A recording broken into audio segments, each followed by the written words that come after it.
nossos votos de muita paz. Aproxima-se o Natal. A suave melodia da manjedoura lentamente vai retomando o seu lugar que foi roubado por Papai Noel. É necessário que voltemos ao sentido do Natal.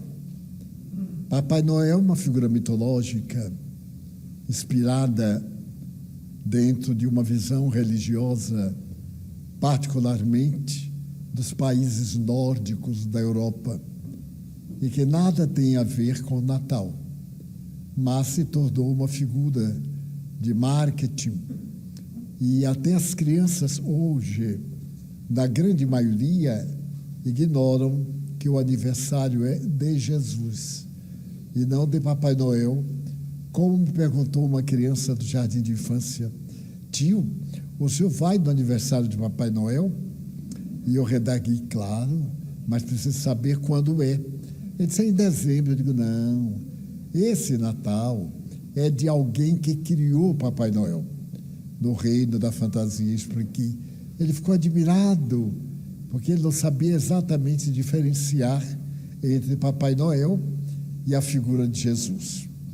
Mas seja qual for a razão, a realidade é que ele veio, que esteve e permanece conosco, não como símbolo, mas como fato real, atendendo às nossas horas. Nas pesquisas históricas, antropológicas, psicológicas e de natureza transpessoal, a figura de Jesus, filho de Maria e de José, é uma realidade bíblica. E como a Bíblia, segundo a tradução do grego, são livros, ao todo 72 livros, divididos os Antigos Testamentos, profetas, reis, história de Israel, e os 27 do Novo Testamento, que são as 4 narrativas, Atos dos Apóstolos, as cartas e, final, tudo. Nós temos a palavra de João através da revelação final, que encerra a coleção bíblica. Nós vamos encontrar nas tradições mais remotas da história de Israel a presença física de Jesus Cristo, não como um ser mitológico, daqueles que aparecem nas fantasias, mas como um ser humano, de carne, de osso, certamente ossos e carne, bem melhores do que a nossa natureza orgânica, mas que nasceu do ventre de uma mulher que esteve conosco e veio falar a respeito de um reino ao qual não estávamos acostumados, que ainda hoje nos chama a atenção, porque ainda acreditamos que o reino de Jesus trata-se de algo metafórico, de um estado de consciência momentânea. É um reino real, não de natureza material, mas de natureza cósmica, energética, vibratória, de ondas, de pensamento, de campo energético, de realidade. Então, esse Jesus viveu entre nós como uma criatura humilde e natural, numa cidade modesta, que na época devia ter no máximo 200 pessoas. Nazaré, ao tempo de Jesus, era uma cidade esparramada numa das encostas das montanhas da Galileia, porque a região montanhosa da Galileia vai levar ao deserto e as montanhas da Judeia que levam a Jerusalém. Portanto, é todo o encadeamento de montanhas, como a Serra do Mar, a Serra da Mantiqueira no Brasil, uma sucedendo a outra. Então, numa das encostas, havia um lugar que não está na Bíblia do Velho Testamento, porque Nazaré não é uma cidade antiga como outras, Belém, Jerusalém, Cafarnaum. É uma cidade relativamente moderna, tem apenas os 2.000 anos, o que para nós brasileiros é uma surpresa fantástica. Mas ela se tornou famosa porque dela saía a estrada para as regiões da Baixa Galileia, onde tem o mar, e para a caminhada para Jerusalém. Para chegar a Jerusalém, tinha que subir essas montanhas e ir pelo Planalto ou pelo deserto, o célebre deserto da Judeia, no qual está o Mar Morto. Mas o curioso é que o Mar Morto está morrendo. Por que chama o Mar Morto? Porque na Galileia há um rio. Ele desce do norte de uma frincha da rocha da montanha, como o nosso Amazonas, que vem também de uma frincha de rocha, como o nosso São Francisco, e corre. À medida que ele vai correndo, afluentes vão dando volumes às suas águas. E ele entra pelo norte de Cafarnaum, numa baixada, e enche. Mas à medida que ele transborda, há uma saída. Essa saída é ao sul.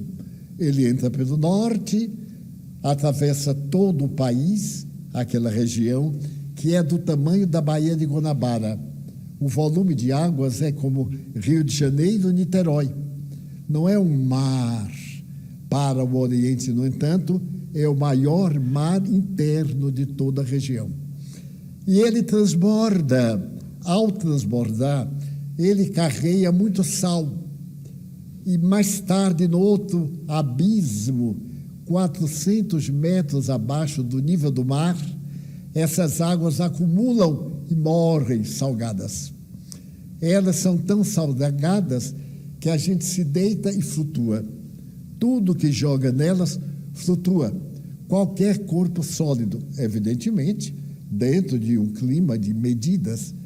E então, essa parte do Mar Morto, com o tempo, está diminuindo, ele está recuando. A vazão de águas tem sido muito menor. O mesmo acontece com qualquer outro. O Mar Egeu, tão famoso na Grécia. Na cidade que ele banha, e o Evangelho fala muito bem, onde viveu João, em Éfeso, onde morreu Maria Santíssima, o mar dava como aqui na Barra, mas no momento ele está 8 quilômetros mais longe. Então eu desejo situar Nazaré.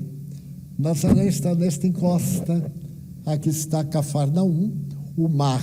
Em volta do mar, as chamadas cidades ribeirinhas, Cafarnaum, Tiberíades, Magdala e outras tantas.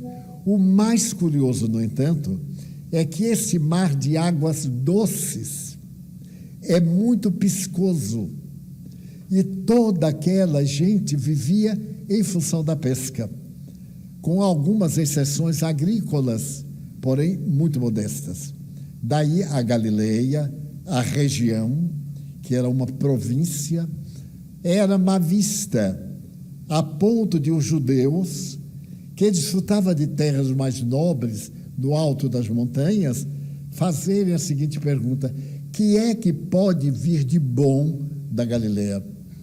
Quando Jesus se apresentou como Galileu, embora ele nasceu em Judá, em Belém, era um judeu, mas foi transferido com a sua família para Nazaré, onde seus pais viviam. Seu pai era um carpinteiro. E naquele período, a 7 quilômetros de Nazaré, Herodes Antipas estava construindo a nova capital da Galileia.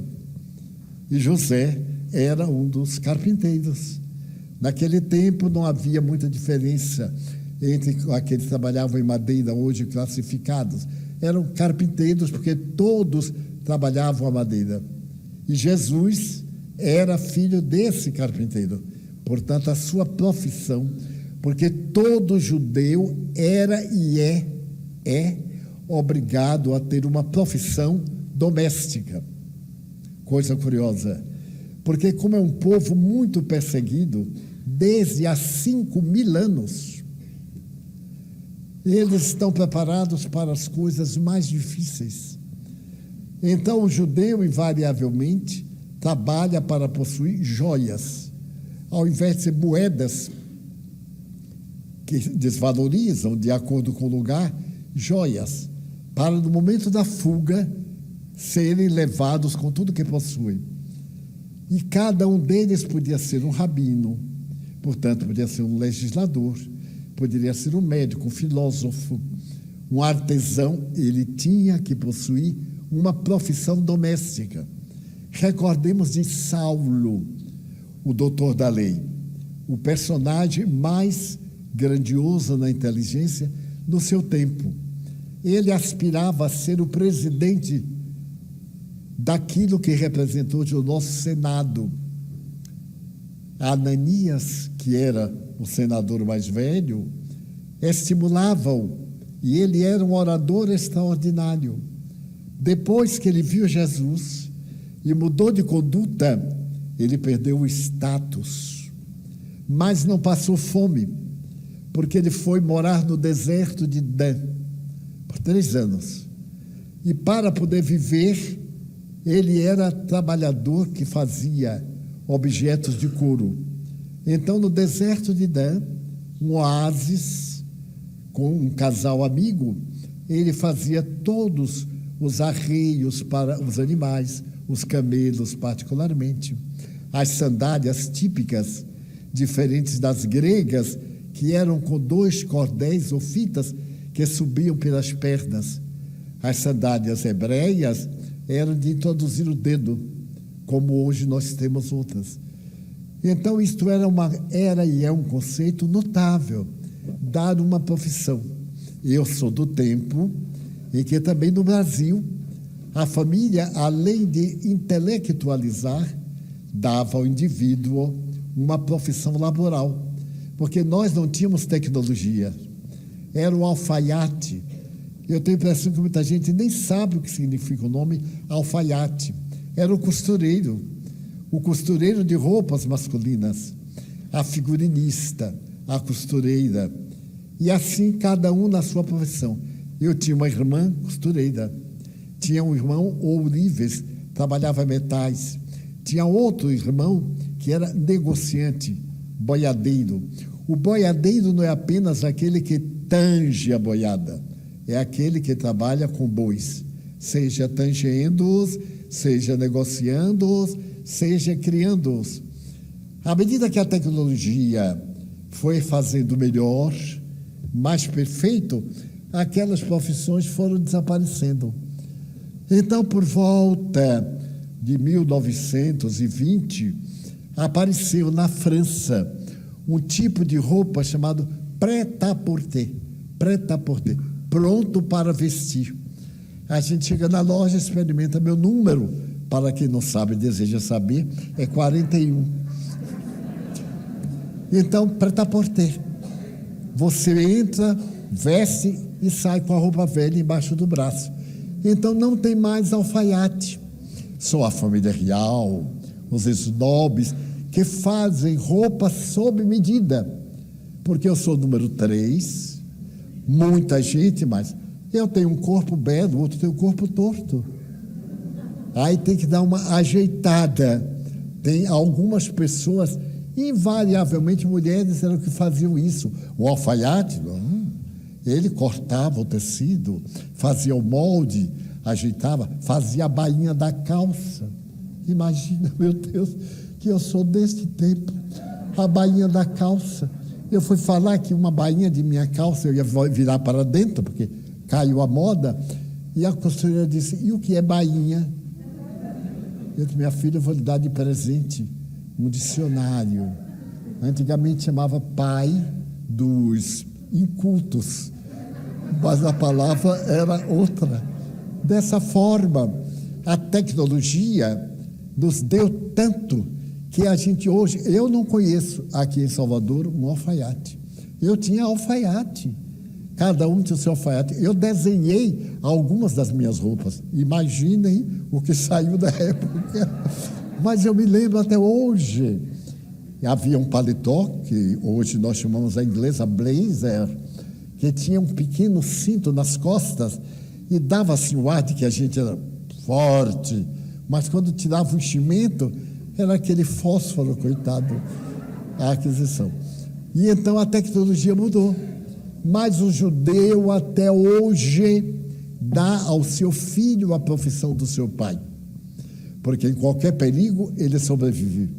E é por isso que os judeus experimentaram na Babilônia 400 anos de escravidão e sobreviveram. No Egito, 400 anos de escravidão e viveram. Na Caldeia, em outros povos, eles foram esmagados. Mas todos sobrevivem até hoje e se proliferam prósperos, nobres, odiados por uma tradição da palavra, porque foram os assassinos de Jesus. Mas se a gente for odiar tudo que é assassino, escapa pouca gente. Porque tem os célebres e tem os ocultos, os que assassinam a alma, os que assassinam a dignidade, os que assassinam pela calúnia, pela inveja, pelo ódio. Então, o Natal tem esse sentido, voltar àqueles dias maravilhosos, em que no meio da pior miséria aparece um homem-luz, que não dava valor aos valores que se tinham. Basta dizer que entre os 12 que ele escolheu vários. É curioso notar a variedade. Eu falei na reunião passada sobre Natanael, a grandeza desse Natanael, que significa doação de Deus. Hoje eu gosto de me referir rapidamente a Mateus, que escreveu o Evangelho. Mateus Levi. Mateus Levi era publicano, isto é, cuidava dos bens públicos, porque Roma teve a melhor política de governo que o mundo jamais manteve. Quando Roma conquistava um país, ela não mandava para governar um país um romano. Era sempre um local, porque todo governante é odiado. Então, ao invés de Roma ser odiada, o governante local era odiado. Em Israel era Herodes, chamado o Grande, o que, aliás, é uma ironia, porque era um grande covarde, era psicopata, tinha muito medo de morrer, era assassino, matou a própria esposa, matou 2 filhos, com medo de que ele tomasse o lugar, matou milhares de crianças por causa de uma tradição. Uma tradição dizia que uma criança iria ser o Messias, o governante. E quando aqueles reis que vieram do Oriente foram recepcionados por ele em Jerusalém, disseram que iam visitar o rei da terra. E ele foi tomado de surpresa, que alguém de herança divina ou humana nasceu nas suas terras. E pediu àqueles estranhos que, na volta, dissessem onde estava esse rei, que ele também desejava adorar. Mas quando os magos perceberam que aquilo era uma trama, fizeram a viagem pelo deserto, não pelas montanhas. E ele frustrou. O que fez? Mandou matar toda criança do sexo masculino até os 2 anos de idade, porque aí ele pegaria o Messias. E a matança foi tão perversa que um filho dele, de 1 ano e meio, foi assassinado. Porque não importava a ele quem fosse. O soldado tinha o dever de matar. Porém, os pais do menino tiveram um aviso espiritual, que a vida da criança estava em jogo e devia sair de Israel. É quando ele sai de Nazaré, a pé, em um burrico, e vão para a orla do Egito, atravessando um lugar que fica próximo do Mar Vermelho, a mesma região que Moisés atravessou com aqueles que foram para sair da escravidão no Egito. Então, passado o perigo, quando ele morreu, mais ou menos no ano 5 da nossa era, esse ser espiritual avisou. José, Maria e o menino voltaram, e voltaram para Nazaré. Teve uma vida natural. Muitas vezes, mas o Evangelho não fala nada até quando ele completa 28 anos. Mas é natural, porque ele não era importante. Há um fato que tem grande importância. Todo judeu, na Páscoa, para quem não sabe o que é a data simbólica da travessia do Mar Vermelho. Páscoa, passagem, a passagem do Egito para Israel. Então, todo israelita devia ir a Jerusalém pelo menos uma vez por ano, como acontece com os muçulmanos, que vão à Arábia Saudita para poderem ver a Kaaba. A Kaaba é o meteoro que caiu na cidade de Medina, um meteoro negro. E como o profeta considerou aquilo sinal divino, a pedra hoje é a mais visitada do mundo. Na ocasião, em média, vão 3 milhões de pessoas darem 3 voltas em torno daquela pedra, que está dentro de um monumento quadrado e tem um visor pelo qual se pode ver uma lasca da pedra lá dentro. Roma fez a mesma coisa. Todo cristão tem que ir a Roma pelo menos uma vez na vida para ter os seus pecados perdoados. É engraçado, e a gente acredita nisso. Então vai a Roma, vai a uma linda boate, se diverte e passa na igreja, recebe uma bênção, ou sobe a escada que dizem que pertencia ao pretório onde Jesus foi julgado, e aí está perdoado de todos os seus pecados. Bem, se pagar, uma importância. Se for para fiado só amanhã, continua com os pecados. Porque a nossa mentalidade necessita de imaginação, de lendas. Daí a vida de Jesus só é válida pelo que está escrito nos 4 evangelhos. De vez em quando, nós somos surpreendidos pelos chamados evangelhos apócrifos. Aqueles que não são considerados pelo concílio na cidade de Niceia. Depois que Jesus morreu, aqueles que o conheceram escreveram, anotaram em pergaminhos, em argila, em tabuinhas, e foram aparecendo e começaram a dizer que eram evangelhos. Houve um concílio de autoridades na África do Norte para selecionar o que era legítimo do que era falso. E então o Papa nomeou um homem devotadíssimo que durante 25 anos, na gruta de Belém, examinou praticamente todas as anotações e separou aquelas que eram mais lógicas. Separou-as em 4, anotadas por Mateus, Marcos, Lucas e João. Mateus foi discípulo de Jesus.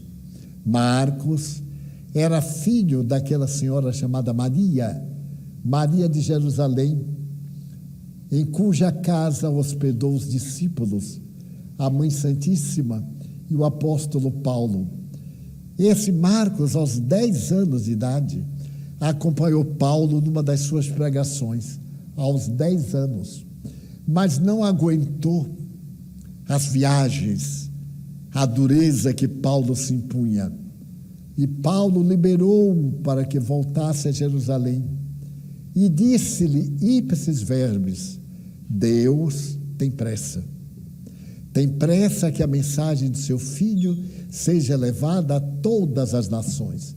O menino voltou para casa, foi educado com todo o carinho de sua mãe cristã, e mais tarde ele conheceu um médico que conheceu a Paulo em uma viagem naval. O médico chamava-se Lucas, era grego. Converteu-se de tal forma que se tornou mais do que um amigo de Paulo. Lucas é de uma beleza cristalina, porque é discípulo, mas é também orientador. É o homem que tem os pés no chão. Paulo tinha o corpo e a vida do outro lado. E Lucas, de vez em quando, chama-o para a realidade. E o último de todos é João, o discípulo amado. Mas, apesar disso, é tido como de valor o evangelho apócrifo.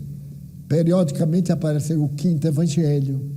E pessoas muito bem formadas com o evangelho de Maria de Madalena. Coitadinha, ela era analfabeta, porque a mulher era proibido aprender a ler e escrever. Em todo o mundo, destacaram-se algumas que se tornaram célebres, mas não lhes era permitido aprender a ler e escrever. Até o século passado, muitas, até o ano 1910, tinham que ser analfabetas, e a sua cultura era chamada doméstica. Daí havia as artes domésticas, tomar conta de casa, cozinhar, cuidar, costurar principalmente, porque não havia máquinas, as roupas, os tecidos eram trabalhados à mão, eram, portanto, cuidados, graças às mulheres, que não tinham outros direitos. E Paulo, que veio dos judeus, era muito severo com as mulheres, a ponto de criar a tradição que a mulher era um ser inferior, que só servia para procriar. Mas Jesus desmentiu isto. Ele estava sempre cercado pelas mulheres, e pelas mulheres sofredoras. Todos nós lembramos da mulher surpreendida em adultério. Ele tem compaixão daquela mulher, porque se ela era uma adúltera, havia também um adúltero. Por que ela seria condenada e o adúltero não seria condenado? E é uma das páginas mais lindas, porque os judeus que o odiavam, porque ele reverteu a ordem, queria que ele punisse a mulher, apedrejar até a morte, por infidelidade conjugal. Se fosse aplicar essa lei em homens e mulheres, a humanidade ia ficar reduzida a 3 ou 4 pessoas. Os apedrejadores, que também seriam apedrejados e morriam. Porque a tradição diz, só em pensar já cometesse adultério. Meu Deus, só em pensar. Vejo a beleza da doutrina espírita. Porque o primeiro movimento da nossa vida é o pensamento. O pensamento vem, transforma-se em ideia, transforma-se em vontade e vem para a ação. Se me vem um pensamento forte, poderoso, eu já estou começando. A questão é ter oportunidade. Eu tenho um amigo que me diz assim, Divaldo, eu sou honesto, nunca furtei, nunca roubei. Aí eu olhei bem para ele e perguntei assim, você já foi caixa de banco? Não. Você já foi herdeiro? Não. Você já foi depositário? Não. Não teve ocasião de roubar. Então não tem virtude. A virtude era se alguém me entregasse seus bens, não desse documento nenhum e viesse depois buscar a parábola dos talentos. Jesus deu um talento a um, 5 ao outro, 10 ao outro, 5 mil, 10 mil. E depois perguntou, o que é que fizeram dos talentos que eu vos dei? Um disse, eu multipliquei, eu apliquei. De 10 mil eu tenho hoje 100 mil. Oh, tu és um servo bom, porque soubeste aplicar. O outro disse, eu também apliquei, porque eu tinha que usar o dinheiro. Tu és um servo bom. E tu que recebeste eu fiquei com medo de perder e guardei. Então és mau. Não arriscaste, não valorizaste. Tomem o talento dele e deem uma surra, que é e levem-no para o jugo dos infernos. Daí a doutrina embeleza todas essas narrativas. E nós vamos ver a respeito dos talentos. Não basta parecer virtuoso. é necessário viver em virtude. E em pensamento. Eu também tenho milhões de pensamentos negativos, mas eles passam pela cabeça, o que é sinal de saúde mental. Quem só pensa uma coisa boazinha é psicopata, é fanático, é uma pessoa apaixonada. Mas se eu penso no bem, penso no mal, numa noite de farra, encher a cara, ficar largado lá, mas não ficar, não beber, não ter a noite de farra, que vitória. Agora, se eu não tenho vontade nenhuma, que merecimento eu tenho? Se eu nasço no lar, como Deus me permitiu, ninguém fumava lá em casa, porque meu pai não fumava, não bebia. Eu vim a conhecer bebida alcoólica aos 15 anos, quando numa festa de São João, daqueles bem animados de sanfona, lá em Feira de Santana, me deram licor de genipapo, uma delícia. Porque quem disser que não é, não tem paladar, então precisa ir ao médico. Mas aquilo era um prazer momentâneo, gustativo, até ele transformar num vício, no hábito que leve à decadência. Erasmo Carlos, que desencarnou há 4 dias, disse que a bebida alcoólica foi quem o matou. Seu grande amigo Roberto Carlos, que segundo as aparências e a imprensa mantém uma vida muito digna, a jovem guarda não permitiu que ele se degradasse, e é um símbolo até hoje deste rapaz. Seus testemunhos de afeto. As mulheres a quem amou, com quem se casou, morreram de câncer. E ele não se entregou à drogadição, à depressão, à queda da religião que ele professa. Ele encontrou o caminho de Deus e é um homem de bem, até onde se pode avaliar. Está a salvo com a idade do seu amigo e parceiro, que o levou às lágrimas agora por ocasião da sua partida. Daí é necessário cultivar no pensamento as virtudes. Mas de vez em quando a gente está pensando em Jesus, e aí abre o telefone e vai a uma rede social e vê tanta coisa que, queira ou não queira, tem que pensar. Ou pensar com náusea, porque estão de tal natureza vulgares, que se tornou essa visão sensual tão indigna e nauseante, que só os psicopatas podem permitir-se pensar. A mulher ter a sua formação e uma DRR que possa colocar um vaso com água em cima, então ela é sensual. Não, ela tem um defeito orgânico, seu organismo está deformado. Ou então ela fez enchimento de uma substância que muitas vezes infecta e leva a câncer, mas leva sobretudo a conflitos da personalidade. Para parecer beleza, é muito estético, não tem nada demais. Depender disso para ser feliz é uma patologia, porque nós vemos pessoas classicamente consideradas feias e adoráveis, e outras consideradas belas que não tomam banho. O Rei Sol, Luís XIV, tomou 2 banhos durante a existência toda. 2 banhos. E olhe lá, os 2 banhos que ele tomou. Um dos nossos reis de Portugal tomou somente o primeiro banho e nunca mais. Ele não era louco de se limpar para as doenças entrarem, porque a ausência de banho não era imundice, era uma lenda.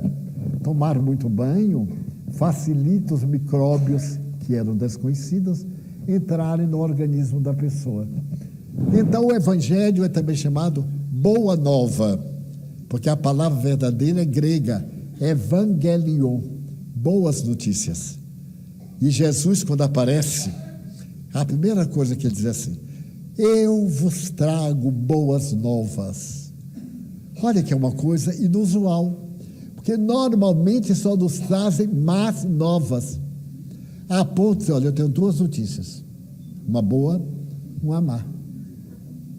A gente diz, então, me dê pelo menos a notícia boa. Tem outro que gosta. Não, me dê a má notícia. Você vai ter Alzheimer. Ave Maria! E a boa? Você nem vai saber. Imaginem que boa notícia. Nós vivemos isso. Mas eu vos trago as boas novas.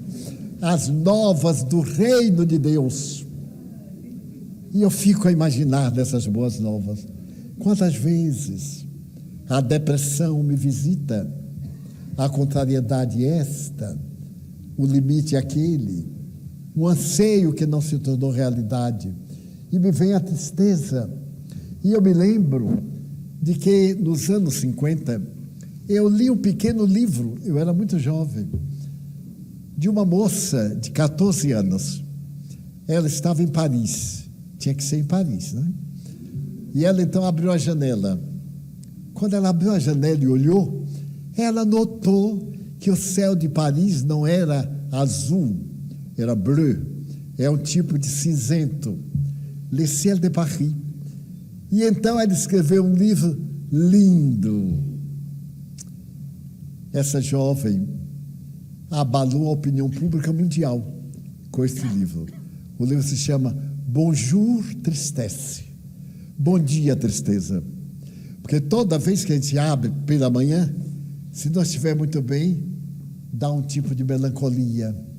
Se é um dia de sol, dá um dia de alegria. Porque sol é vida. Está passando uma série na internet que vale a pena ser assistida. A respeito da origem do universo. Vale a pena. Eu assisti ontem. E nós vamos perceber que nós somos luz das estrelas. Mas essa luz está aqui da planta artificial, através dos átomos. Está aqui neste aparelho que emite a voz, mas está também no pulsar do meu coração. E o pulsar do meu coração diz: bonjour, tristesse. Mas eu me encho de alegria porque estou vivo. Porque eu somente tenho tristeza porque estou vivo. Se eu não estiver pensando, eu não tenho tristeza. Eu sou uma alma patologicamente triste. Daí o Evangelho de Jesus, dessas circunstâncias históricas, fez que ele também tivesse uma profissão. Ele era marceneiro. E havia um hábito. Como é que eu saberia quem é marceneiro, quem é ourives, quem é fundiotor? Usavam símbolos.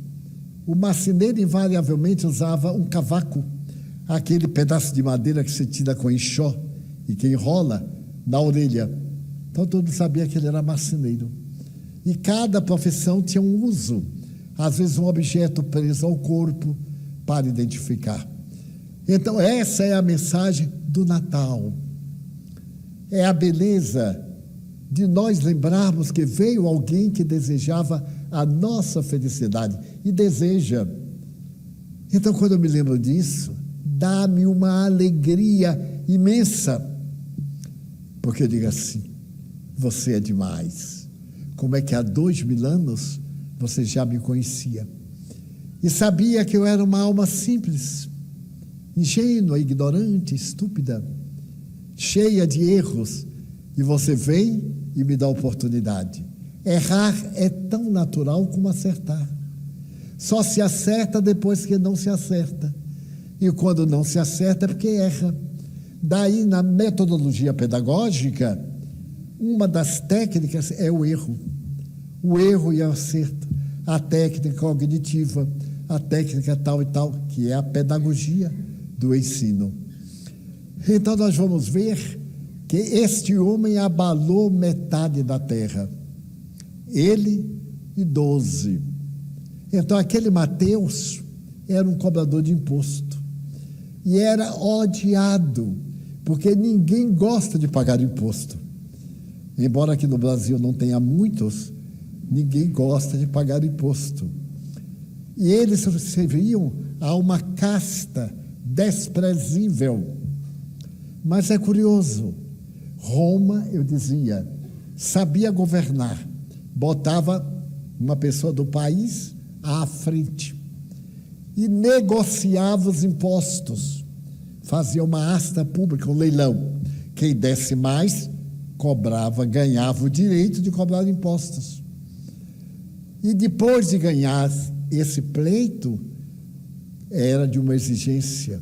Basta dizer que até o cominho que bota para o CEPIB, tinha imposto. Tudo que a pessoa lavrava, cuidava, fazia, pagava uma 10ª parte. E se não pagasse, era preso.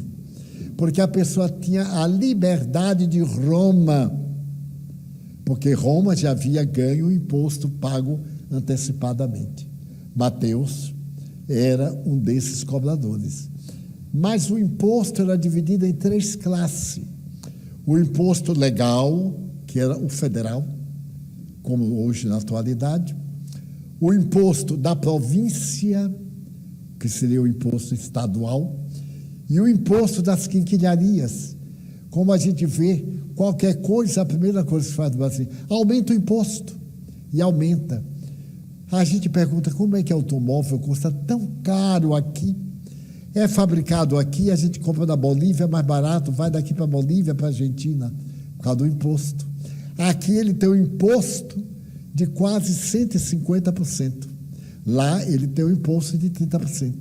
Nos Estados Unidos, na Europa, compramos um Rolls Royce, quer dizer, aqueles que podem, e pagam uma importância que aqui custa alguns milhões por um Rolls Royce. E, naturalmente, ele vai custar uns $100 mil, $200 mil, aqui vai custar R$1 milhão, além dos impostos que se terá que pagar. Mateus era muito desprezado, porque nós somos indivíduos portadores de preconceitos. Eu tenho preconceito contra este, contra aquele. O preconceito contra o gari. Meu Deus, mas ele é encarregado da limpeza pública. O preconceito contra o chofer de caminhão, contra o chofer de... é uma classe baixa. Não tem classes nem baixas, nem altas. A dignidade é que dá beleza à classe. Adianta ser, por exemplo, uma alta personalidade ser um bandido, como no mundo inteiro. O Nero, Calígula e personalidades modernas. Então, uma profissão é a oportunidade de viver com dignidade. Então, quem ensinou Jesus? Cada um deve viver com o suor do próprio rosto. Quer dizer, não exaurir seus amigos, poupar seus amigos, ajudar aqueles que têm dificuldade. Quem tem mais, reparte com quem tem menos, mas não é pegar e dar, dá chance. Então, eu ganho na loteria R$10 milhões. Abro uma indústria, abro aqui um artesanato para o povo. Todo mundo vem trabalhar, está garantido. Está garantido o salário. Deixou de receber a esmola para receber um salário. A sociedade melhora, porque quando nós temos um salário e a liberdade de ir e de vir e de fazer o que nós queremos dentro da lei, nós somos felizes. Baste não desejar o que não tem. Eu vejo pessoas que têm em casa, têm um bom trabalho, recebem um salário, gozam de saúde, têm filhos saudáveis e vivem sempre aborrecidas porque são pobres. Eu pergunto, você é pobre de dinheiro, mas imagine se você fosse o rei Luís XIV, que sofria de hemorroidas. Era o grande problema dos reis, hemorroidas. Então tinham que tomar clisteres, às vezes 3 vezes ao dia. E como não havia higiene, as hemorroidas se contaminavam e viravam feridas terríveis no intestino grosso, no ânus, nas partes traseiras. As doenças venéreas graçavam como epidemia. As pessoas eram podres em vida. E já que falamos do Rei Sol, ele mesmo dizia, Je suis le roi soleil. Eu sou o Rei Sol. Tinha um mau hálito. Como é que a gente sabe? As namoradas que escreveram. Que ele tinha um mau hálito tão grande que para estar com elas, elas usavam perfumes. porque é um problema do aparelho digestivo. Eram ricos, mas tinham aparelhos digestivos doentios. Aí vem a doutrina espírita que vai dizer, se seu aparelho digestivo é mau, você faça uma alimentação frugal, melhore a cabeça para melhorar o estômago, para ter uma boa digestão, para poder transformar as toxinas em sudorese, para se libertar desses odores de putrefação carnal, que são os piores, através do psiquismo saudável. E por isso Jesus não dava bola, andava descalço ou de sandália, um traje longo, mas não transpirava odores pútridos. As multidões eram de tal forma que se atropelavam. Eu gosto muito do apóstolo Pedro. E um dia alguém perguntou por quê? Eu digo, porque ele era parecido comigo. De vez em quando ele tinha uma explosão. Ele não aguentava, né? Porque o povo, de vez em quando, merece a gente dizer assim, basta, pare aí, porque senão devora a gente. É a questão problemática da coletividade. E Pedro estava com Jesus em uma cidade encantadora, a cidade das rosas. Hoje pertence à Cisjordânia, a parte árabe de Israel. E a multidão era tal que uma mulher que tinha um fluxo sanguíneo queria que ele curasse. Ela morava na Síria, que hoje é um amontoado de escombros. Síria. A Síria era a Fenícia. Daí o Evangelho fala de uma Sirofenícia. Ela viajou mais de centenas de quilômetros para Jesus curá-la. Mas quando ela chegou àquela multidão, e ela não tinha como se aproximar, aí ela foi empurrando um, com aquele jeitinho do cotovelo, dava um empurrãozinho aqui, outro ali, e chegou perto, mas Jesus estava de costas. Ela então pegou na roupa dele, a roupa longa, o vestido longo até os pés, pegou. Ele então virou e perguntou a Pedro, eu acho isto belíssimo. Simão, alguém me tocou. E Simão, que já estava ali meio suado, cansado, disse, ora essa, como é que eu vou saber quem foi que te tocou? Aquele coitadinho de Simão. Aí uma mulher que tocou, fui eu, Senhor. Eu tinha um fluxo sanguíneo há mais de 30 anos e tocando nas tuas vestes, eu fiquei sarada, não se tocou nada. É o caso do chamado milagre, porque ele era luz, e toda vez que saímos da treva, nós iluminamos a consciência. Ele então diz a Pedro assim, bem suave, Pedro, eu notei que alguém me tocou, porque de mim se desprendeu uma virtude. Notem que sutileza. A saúde dele foi compartida ou repartida com outra pessoa. Então essa é a mensagem do Natal. Lembrar este homem. Alguém dá-lhe uma bofetada. Para mim, é o momento máximo do Evangelho. Ele estava preso, as mãos para trás, deram-lhe 70 chibatadas. 70. Eram dois. Um batia nas pernas e o outro no torso, para morrer da hemorragia, ficar fraco. Então imagine o sangue saindo por todo o corpo.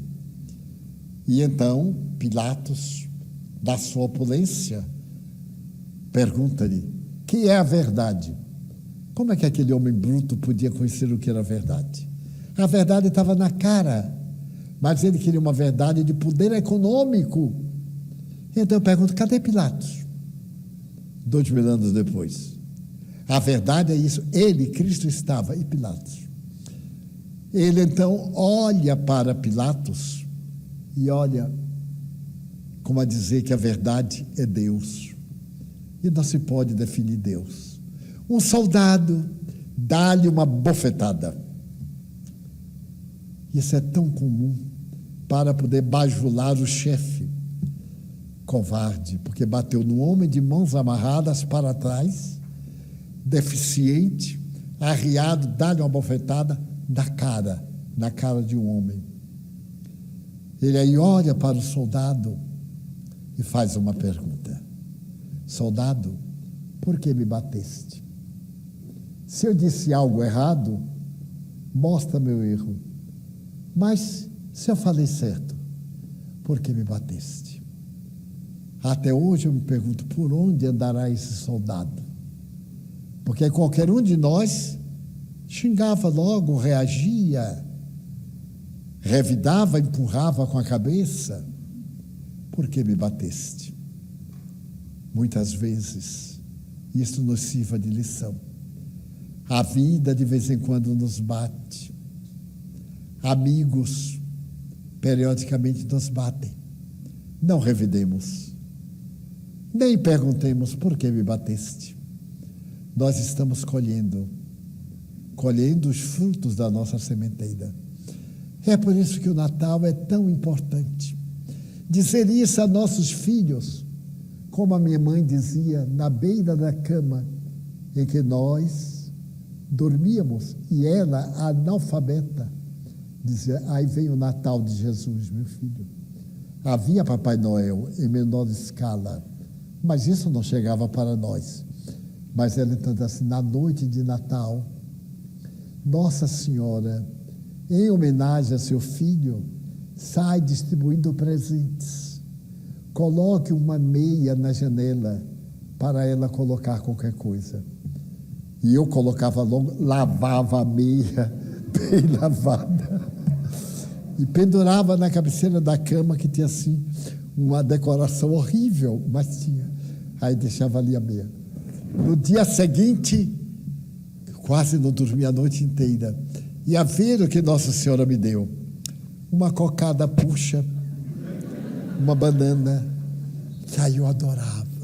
E meio-dia, mãe perguntava: o que é que Nossa Senhora lhe deu, Dio? Eu aí, para pirraçar meus irmãos, né, que eu também não era gente, eu dizia assim: eu ganhei uma cocada puxa, enrolada, comprada na sorveteria tal. Era muito inteligente. Outros irmãos diziam assim: não, para mim, ela deixou um bilhete. Minha mãe não sabia escrever. Pedia a minha cunhada para escrever as mensagens de Natal. Deus te abençoe, meu filho. É o que deseja a mãe de Jesus. Éramos 13. E no dia de Natal, era essa festa dos corações. E aquilo foi inculcado em nós pela ternura materna. Nessa noite em que nasceu Jesus, a humanidade é outra. Saímos da selvageria para a civilização. Agora que vamos começar o mês do Natal, saiamos dos nossos sentimentos mais grotescos e tornemos a nossa vida um Natal permanente.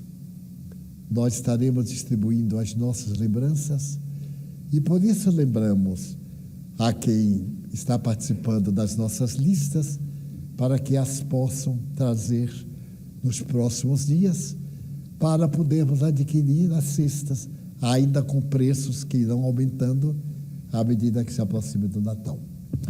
Vamos então agora para a parte bela. Senhor, eu gostaria de ser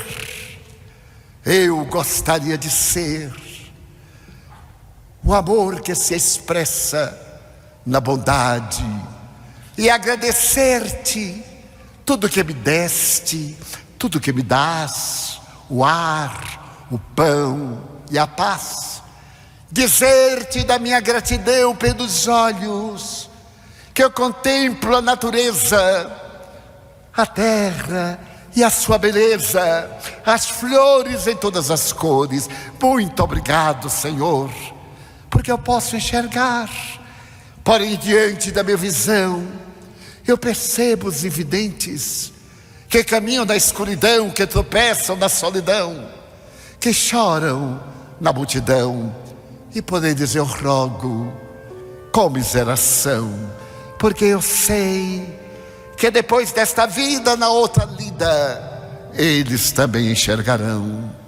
Muito obrigado, Senhor, pelos ouvidos meus, que me foram dados por Deus, ouvidos que ouvem o tamborilar da chuva no telheiro, a melodia do vento nos ramos do ormeiro e as lágrimas que verdem os olhos do mundo inteiro. Ouvidos que ouvem a música do povo que desce do morro na praça a cantar, a melodia dos imortais que ouvimos uma vez e não esquecemos nunca mais.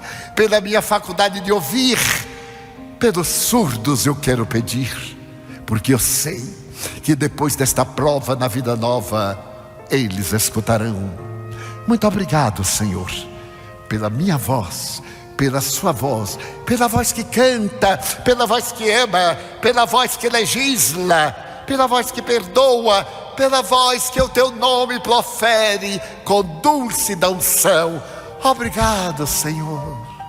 Mas diante da minha canção eu encontro aqueles que sofrem de afasia, não cantam de noite, não falam de dia. Oro por eles, porque eu sei que da outra vida eles cantarão. Obrigado, Senhor. Muito obrigado, Senhor,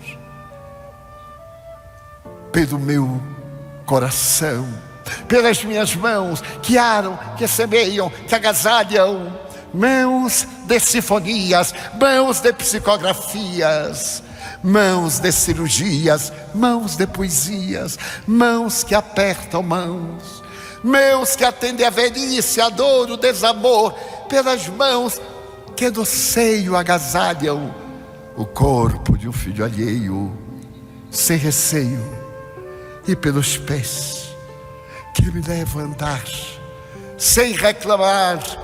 Muito obrigado, Senhor, porque eu posso andar diante do meu corpo perfeito. Eu te quero louvar, porque eu vejo na terra aleijados, amputados, marcados, paralisados, e eu posso bailar. Muito obrigado, Senhor.